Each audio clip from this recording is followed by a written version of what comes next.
به افتخار کسی که شب و به روز تبدیل کرده با این چراغونی قشنگش و جزو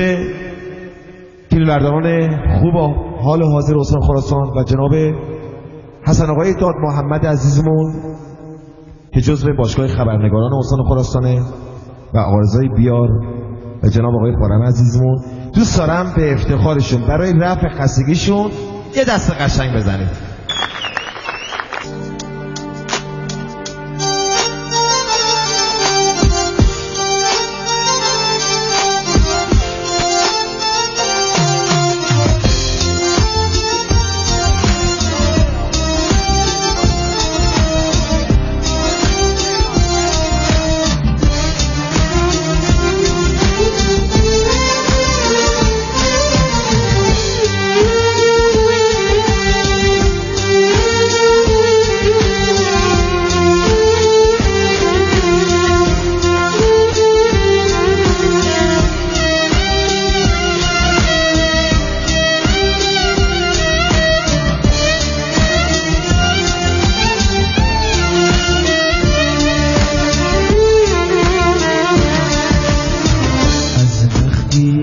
رفتی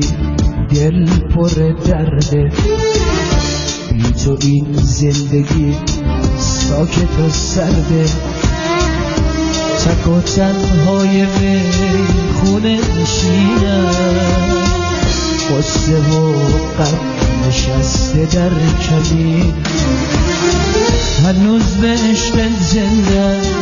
با اون که من دل کنده، از هستی و از زندگی به خاطر تو، هنوز به عشق زنده با اون که من دل کنده، از هستی و از زندگی به خاطر تو، منتظرم هنوزم خسته شب و روزم، در شعله های عشقت پروانه وار میسوزم، ترسی ندارم اما هنوزم که هنوزم.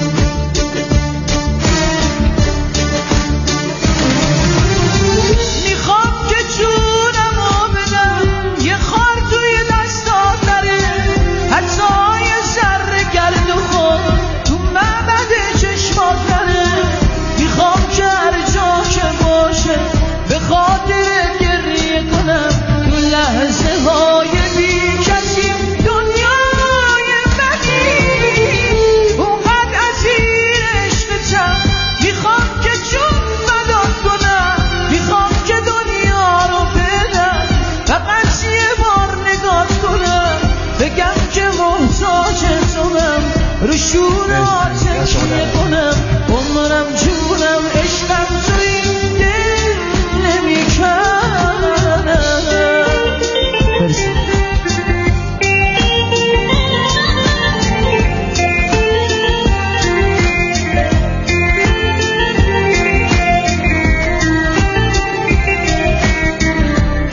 دست در نکنه، تشکر، مرسی، ممنون، دست شما در نکنه، مرسی، مرسی، تشکر،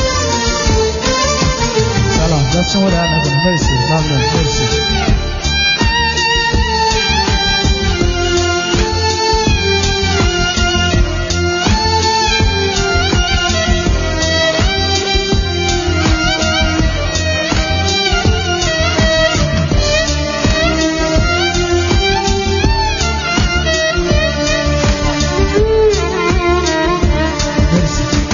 شکست ساقی جام شرابم، درد عاشقی چاره ندارم، پر کن ساقی جام شکسته، با این جامم خاطر دارم، دریا دریا رو که گشتم تو این صحرای جهنم، دیدم فقط حسیب و صاف بوی بهشتم، دریا دریا رو